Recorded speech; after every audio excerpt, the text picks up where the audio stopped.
तो भाई एक वीडियो के कमेंट में ये टॉपिक आया था परफॉर्मेंस मीटिंग्स। तो यही इस वीडियो में हम डिस्कस करने वाले हैं, ठीक है। तो लास्ट तक देखना आप इस वीडियो को ताकि आप इस टॉपिक को अच्छे से समझ पाओ। One of the important topic है परफॉर्मेंस मैनेजमेंट सब्जेक्ट का। नमस्कार दोस्तों, मेरा नाम है सोनू सिंह और आप देख रहे हैं सोनू सिंह पीपीटी वाले। और इस पूरी वीडियो में हम डिस्कस करेंगे क्या कॉन्सेप्ट होता है परफॉर्मेंस मीटिंग्स का, purpose, challenges, benefits, preparation, conduct, best practices, ठीक है। और एग्जाम्पल के साथ कवर करने की कोशिश करेंगे। एक एग्जाम्पल के साथ शुरू करते हैं। ये सिनेरियो जो आपको अपनी स्क्रीन पे दिख रहा है ये है बिफोर परफॉर्मेंस मीटिंग, ठीक है। कॉन्सेप्ट मैं आपको बताऊंगा क्या होता है, लेकिन परफॉर्मेंस मीटिंग ये मान लो कि आप किसी कंपनी में काम कर रहे हो, अपने मैनेजर के साथ कुछ ना कुछ आपकी मीटिंग हो रही है। आपका मैनेजर आपको फीडबैक बता रहा है कुछ कि हाँ भाई ऐसे ऐसे काम करना है, आने वाले टाइम में ये काम करना है आपको, और इस बेसिस पे आपको इवैल्यूएट किया जाएगा। अगर परफॉर्मेंस मीटिंग्स नहीं होती हैं ऑर्गेनाइजेशन में तो बहुत सारी चीज़ें नेगेटिव हो जाती हैं। जैसे एम्प्लॉय अनसर्टिनिटी होगी, एम्प्लॉयज़ को पता ही नहीं चलेगा कि जो भी वो काम कर रहे हैं वो एक्चुअल में काम है भी कि नहीं है, या ऑर्गेनाइजेशन का जो भी गोल है उसको अचीव करने में वो सहायता कर रहे हैं कि नहीं कर रहे हैं। मोटिवेशन नहीं होगा, कोई उनके काम को देखने वाला नहीं होगा, रिकॉग्निशन नहीं होगा, फीडबैक नहीं होगा, और एम्प्लॉयज़ को ऐसा फील होगा कि उनकी ग्रोथ और एडवांसमेंट अपॉर्चुनिटी बहुत लिमिट हो गई हैं क्योंकि कनेक्ट नहीं हो पा रहा है मैनेजर से बहुत टाइम के बाद। अगर आप करते हो परफॉर्मेंस मीटिंग तो आपको दो चीज़ों का ध्यान रखना पड़ेगा, तीन चीज़ों का मान लो। मैनेजर्स और एम्प्लॉय प्रिपेयर करेंगे। सबसे पहले प्रिपरेशन होगा। 3 फेज होते हैं मीटिंग के, प्रिपरेशन, कंडक्ट और डॉक्यूमेंटेशन, ठीक है। तो सबसे पहले मैनेजर और एम्प्लॉय प्रिपेयर करेंगे कि जो भी एम्प्लॉयज़ के प्रीवियस गोल हैं, अचीवमेंट है, एरिया ऑफ इम्प्रूवमेंट है, उसको रिव्यू किया जाएगा। उसके बाद कंडक्ट होगी मीटिंग। मीटिंग के दौरान दोनों पार्टीज़ डिस्कस करेंगी कि क्या अचीवमेंट्स हैं, क्या चैलेंजेस हैं, फ्यूचर में आपको क्या क्या अचीव करना है। मैनेजर फीडबैक प्रोवाइड करेगा और नए नए गोल्स बनाएगा और क्लियरली उसको एक्सप्लेन करेगा कि आने वाले टाइम में ये गोल्स होने वाले हैं, ठीक है। उसके बाद डॉक्यूमेंटेशन किया जाएगा हर एक चीज़ का। ऐसे हवा में नहीं होती है बात, ऐसे मिनट्स ऑफ मीटिंग बनाए जाएंगे, मतलब बेसिकली नोट्स बनाए जाएंगे, मीटिंग नोट्स। और मीटिंग होने के बाद ये कुछ सिनेरियो होता है, ठीक है। एम्प्लॉयज़ खुश फील करते हैं, एम्प्लॉयज़ के मन में एक क्लैरिटी आ जाती है, मोटिवेटेड फील करते हैं, एंगेज्ड फील करते हैं, ठीक है। और उनकी परफॉर्मेंस और प्रोडक्टिविटी पे बहुत ज़्यादा पॉजिटिव इम्पैक्ट पड़ता है।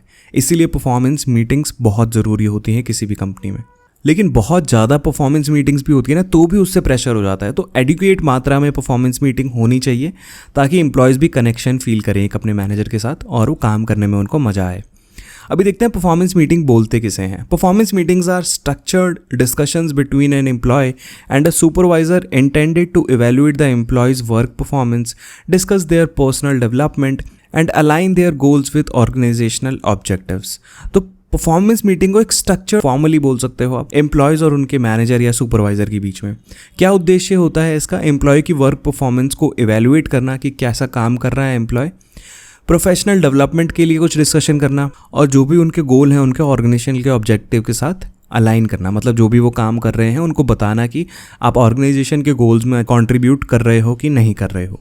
और क्या लिखा गया है? This discussion focuses on evaluating how well the employee has met their established goals and discussing any necessary areas for improvement और डेवलपमेंट, ठीक है। इनका फोकस ही यही होता है कि एम्प्लॉय कितना अच्छे से अपने गोल्स को अचीव कर रहे हैं। अगर उनको कोई इम्प्रूवमेंट या डेवलपमेंट की नीड है तो वहाँ पे वो डिस्कस किया जाता है परफॉर्मेंस मीटिंग में। क्या पर्पस होता है परफॉर्मेंस मीटिंग का? Feedback delivery, constructive feedback provide करना, एम्प्लॉयज़ की परफॉर्मेंस पे उनके स्ट्रेंथ्स और एरियाज ऑफ इम्प्रूवमेंट को हाईलाइट करना ही होता है परफॉर्मेंस मीटिंग।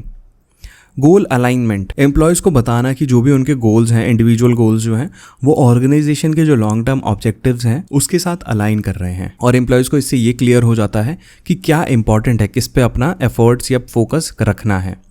फिर होता है एम्प्लॉय डेवलपमेंट, जो भी डेवलपमेंट अपॉर्चुनिटीज़ हैं, फ्यूचर ग्रोथ के लिए जो भी प्लान है, ट्रेनिंग है, ठीक है, अपवर्ड मोबिलिटी हो गया कि कैसे उनको प्रमोट करना है, ठीक है, वो सब देखा जाता है एम्प्लॉय डेवलपमेंट में। फिर आता है motivation and engagement. Performance meeting से आप मोटिवेशन बढ़ा सकते हो एम्प्लॉय को और एंगेज कर सकते हो, मोटिवेशन बूस्ट होगा उनका। अगर उनके अचीवमेंट्स को आप डिस्कस कर रहे हो, करियर एस्पिरेशंस को डिस्कस कर रहे हो, तो उनका एंगेजमेंट बढ़ा रहे हो आप कहीं ना कहीं। लास्ट होता है परफॉर्मेंस डॉक्यूमेंटेशन। जो भी आप वो काम कर रहे हैं उसको एक रिकॉर्ड बना रहे हो जो कि फ्यूचर में काम में आ सकता है, उनकी प्रमोशन के लिए, उनके सैलरी हाइक के लिए, कोई भी डिसिप्लिनरी एक्शन लेना है उसके लिए, ठीक है। फिर आता है बेनिफिट्स ऑफ परफॉर्मेंस मीटिंग। अब क्या फ़ायदा होता है परफॉर्मेंस मीटिंग क्यों करें हम?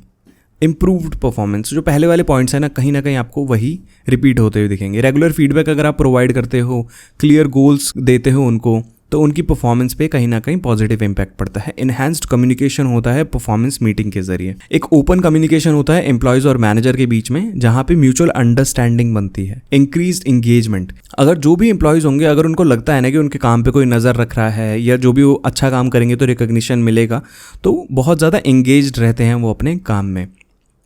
फोर्थ होता है करियर डेवलपमेंट। परफॉर्मेंस मीटिंग से करियर डेवलपमेंट कैसे होता है? परफॉर्मेंस मीटिंग में मैनेजर आपसे नेक्स्ट रोल्स के बारे में भी डिस्कस करेगा कि आने वाले टाइम में ये प्रमोशन अपॉर्चुनिटीज़ आने वाली हैं, तो उसके लिए एम्प्लॉयज़ क्या करेंगे, अपने करियर पाथ बनाएंगे कि क्या क्या उनको नेसेसरी ट्रेनिंग्स की ज़रूरत है, क्या क्या स्किल सीखने की ज़रूरत है। तो वहाँ पे कहीं ना कहीं करियर डेवलपमेंट भी होता है। फिर होता है ऑर्गेनाइजेशनल ग्रोथ। अब भाई परफॉर्मेंस मीटिंग के जरिए अगर आप इंडिविजुअल ग्रोथ कर रहे हो, तो कहीं ना कहीं ऑर्गेनाइजेशन की ग्रोथ में भी कंट्रीब्यूट कर रहे हैं वो लोग। और फिर होता है कॉन्फ्लिक्ट रेजोल्यूशन। जो भी अगर दिक्कतें आ जाती हैं मैनेजर के साथ, कुछ भी अनबन है, आपको लगता है कुछ बायसनेस हो रही है, तो वहीं पे आप डिस्कस करके वहाँ पे रेजोल्यूशन मिल जाता है आपको। फिर आते हैं कुछ दिक्कतें भी तो हो सकती हैं परफॉर्मेंस मीटिंग में, ऐसे स्मूथली थोड़ा ना हो जाएगी परफॉर्मेंस मीटिंग। सबसे पहली दिक्कत होती है, जो कि मोस्ट कॉमन दिक्कत है हर एक कंपनी में, वो है सब्जेक्टिविटी या बायसनेस, या बायस बोल सकते हो आप। मैनेजर का अगर कुछ पर्सनल बायसेस हैं, तो वहाँ पे जो भी मीटिंग्स है या रिव्यूज़ हैं उनको फेयर नहीं होने देगा, ठीक है, और ऑब्जेक्टिविटी नहीं होने देगा, सब्जेक्टिविटी होगी वहाँ पे। मतलब चूज़र्स हो जाएंगे वो कि हाँ भाई ये मेरे लिए फेवरेट है तो इसके लिए मैं अच्छा काम करूँगा, इसके लिए अच्छी मीटिंग्स रखूँगा। जो फेवरेट नहीं है, अगर वो बायस्ड है, तो फिर उसके लिए वो ज़्यादा काम नहीं करेगा या उसके प्रति ज़्यादा ध्यान नहीं देगा। एंग्जाइटी और स्ट्रेस भी हो जाता है। कई बार एम्प्लॉयज़ ऐसे एंग्शियस फील करते हैं, स्ट्रेस फील करते हैं, जिसमें वो ऐसे डिस्कशन में ज़्यादा बोल नहीं पाते हैं, ऐसे मैनेजर के साथ उनका कनेक्ट होता ही नहीं है, कुछ भी हो जाए, है ना। एंग्जाइटी होती है, स्ट्रेस होता है कि ये तो मेरी बात सुनेगा ही नहीं मेरे मैनेजर, तो कुछ बोलते ही नहीं है। फिर आता है लैक ऑफ क्लैरिटी। अगर परफॉर्मेंस मीटिंग आप तभी करोगे ना जब आप परफॉर्मेंस मेट्रिक अच्छे से डिफाइन कर दोगे, क्या एक्सपेक्टेड है एम्प्लॉयज़ से, तभी। अगर एम्प्लॉयज़ को पता ही नहीं है कि उनसे क्या एक्सपेक्टेड है, उनके गोल्स क्या हैं, तो परफॉर्मेंस मीटिंग करके आप कुछ असेस नहीं कर पाओगे उनकी पास्ट परफॉर्मेंस के बारे में, और वहाँ पे कन्फ्यूजन और मिस अलाइनमेंट बढ़ेगा। Insufficient preparation. मीटिंग करने से पहले प्रिपरेशन बहुत ज़्यादा ज़रूरी होती है, ठीक है, जो कि मैंने स्टार्टिंग में बताई थी कि जो भी पास्ट डेटा है वो सब कलेक्ट करके रखो पहले से। Inconsistent follow up. एक बार परफॉर्मेंस मीटिंग करके आप छोड़ नहीं दोगे, हर महीने करनी चाहिए या हर वीक करनी चाहिए, जिससे एम्प्लॉयज़ को ऐसे कनेक्शन फील हो। फिर आता है मैनेजर अप्लाई डिफरेंट स्टैंडर्ड्स। अब मान लो डिफरेंट मैनेजर्स हैं, आप सोच रहे हो आपकी परफॉर्मेंस मीटिंग अलग होती है, किसी और टीम में तो कुछ और ही होता है। आपकी परफॉर्मेंस मीटिंग में इनोवेशन पे ध्यान ही नहीं देता है आपका मैनेजर, या देती है आपकी मैनेजर, इनोवेशन करने के लिए बोलती ही नहीं है। बट दूसरी टीम्स में मैट्रिक्स पे इतना ध्यान नहीं दिया जाता है, उनको बोला जाता है कि भाई आप इनोवेशन करो, आउट परफॉर्म करने की कोशिश करो। आपकी मीटिंग्स में छोटी छोटी बातों पे मैनेजर गुस्सा करती है या बताती नहीं है सही से।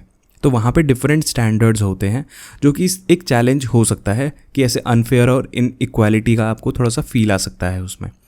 फिर आता है टाइम कंस्ट्रेंट, क्योंकि बिजी स्केड्यूल होता है परफॉर्मेंस मीटिंग्स, क्या पता जैसे जल्दी जल्दी में निकाल दे आपका मैनेजर, हाँ भाई 15 मिनट ही है मेरे पास, 15 मिनट में जो भी डिस्कशन करना है कर लो। तो डिस्कशन क्या हुआ, फिर उसमें नहीं हुआ ना डिस्कशन, तो वहीं पर एक चैलेंज आ जाता है। अब देख लेते हैं कैसे परफॉर्मेंस मीटिंग्स को प्रिपेयर किया जाता है और कंडक्ट किया जाता है। प्रिपरेशन में कुछ 3 पॉइंट्स होते हैं: review previous evaluation, gather feedback and set agenda. ठीक है, मीटिंग से पहले होता है ये, कि जो इससे पहले वाली मीटिंग्स हुई हैं उसका सारा डेटा आपके पास होना चाहिए। ठीक है, फीडबैक होना चाहिए कि मतलब मैनेजर के अलावा किन किन लोगों ने फीडबैक दिया है वो सब आपके पास पहले से अवेलेबल होना चाहिए, मैनेजर के पास अवेलेबल होना चाहिए। और एक एजेंडा होना चाहिए, मतलब मीटिंग में होने क्या वाला है, क्या क्या टॉपिक्स आप डिस्कस करने वाले हो। ये आपका काम हो सकता है कि मीटिंग में आपको अगर मैनेजर से अपने कुछ क्लैरिटी वगैरह चाहिए तो वो आप एजेंडा में लिख सकते हो। फिर कंडक्ट करते time create a comfortable environment, use effective communication techniques, document the discussion. ये मैनेजर का काम होता है कि एक कंफर्टेबल एनवायरनमेंट बनाए जहाँ पे एम्प्लॉयज़ ओपन हो पाएँ, ऑनेस्ट हो पाएँ अपने कम्युनिकेशन में। ठीक है, और यूज़ इफेक्टिव कम्युनिकेशन टेक्निक्स। अगर एम्प्लॉय कुछ बोल रहे हैं तो उनको एक्टिवली सुनना, ओपन एंडेड क्वेश्चंस रखना, स्पेसिफिक फीडबैक देना, क्लियर फीडबैक देना, ताकि एम्प्लॉयज़ को पता चल जाए कि हाँ भाई क्या बोलना चाहता है मेरा मैनेजर। ठीक है, अगर एम्प्लॉयज़ कुछ क्वेश्चन पूछ रहे हैं तो उनका क्लियर आंसर देना होता है इफेक्टिव कम्युनिकेशन टेक्निक्स में। फिर होता है डॉक्यूमेंट द डिस्कशन। आप डिटेल्ड नोट्स बनाओ जो भी मीटिंग में डिस्कस हुआ है, जो कि आपको बाद में रेफरेंस की तरह यूज़ कर सकते हो आप जिसे। तो ये बहुत ज़्यादा इंपॉर्टेंट होता है, इसको आप कहीं पे लिख सकते हो तो लिख लो, क्योंकि परफॉर्मेंस मीटिंग का अगर क्वेश्चन आता है ना, तो अगर आप एक्सप्लेन कर रहे हो कि परफॉर्मेंस मीटिंग होता क्या है, उसमें आप ये 2 पॉइंट्स लिख दोगे ना कि प्रिपरेशन के दौरान क्या करना चाहिए और कंडक्ट करते टाइम क्या करना चाहिए, तो बहुत अच्छी एक्सप्लेनेशन वहाँ पर बन जाती है। सम बेस्ट प्रैक्टिसेस, कि मीटिंग के दौरान क्या क्या बेस्ट प्रैक्टिसेस हो सकती हैं। रेगुलर शेड्यूलिंग होनी चाहिए, जैसे कि मैंने बताया था कि एक बार करके आप छोड़ नहीं दोगे, आप उसको ऐसे मंथली कर सकते हो या वीकली कर सकते हो। क्लियर मेजरेबल ऑब्जेक्टिव्स होने चाहिए, आपने स्मार्ट ऑब्जेक्टिव्स के बारे में पढ़ा होगा, specific, measurable, achievable, relevant and time bound, ठीक है, जिससे आपको क्लैरिटी मिलेगी और ऑब्जेक्टिविटी मिलेगी कि करना क्या है आपको एम्प्लॉयज़ के लिए। ट्रेनिंग फॉर रिव्यूअर्स, जो भी मैनेजर है जो भी परफॉर्मेंस मीटिंग कर रहा है, या मान लो एचआर है कोई जो परफॉर्मेंस मीटिंग कर रहा है, वो वेल ट्रेंड होना चाहिए, ठीक है। अगर वेल ट्रेंड नहीं है तो उनको ट्रेनिंग प्रोवाइड करो कि कैसे वो इफेक्टिव रिव्यूज़ दे सकते हैं, कैसे बायसेस को मैनेज कर सकते हैं, कैसे कंस्ट्रक्टिव फीडबैक दे सकते हैं। एक्शन प्लान डेवलपमेंट, अब कोई भी मीटिंग अगर एंड करता है मैनेजर, मान लो परफॉर्मेंस मीटिंग हो रही है, लास्ट में उसको clear actionable plan for improvement या डेवलपमेंट बताना पड़ेगा, ठीक है, जो भी एम्प्लॉय होगा कि आपको करना क्या है। नेक्स्ट मीटिंग में हम उस चीज़ को डिस्कस करेंगे। मान लो मेरी मैनेजर के साथ मीटिंग होती है और वो लास्ट में बता देता है, सोनू आप नेक्स्ट मंथ में पूरे में आप कुछ ना कुछ ऐसे इनोवेटिव आइडियाज़ लेके आओगे जो कि हम नेक्स्ट मीटिंग में डिस्कस करेंगे, और नेक्स्ट मीटिंग में मेक श्योर करो कि उस चीज़ को फॉलोअप करो एम्प्लॉयज़ के साथ। और लास्ट होता है फॉलोअप, जो कि मैंने बताया था कि आपको रेगुलर फॉलोअप, सिस्टमैटिक फॉलोअप्स की ज़रूरत पड़ेगी ही पड़ेगी।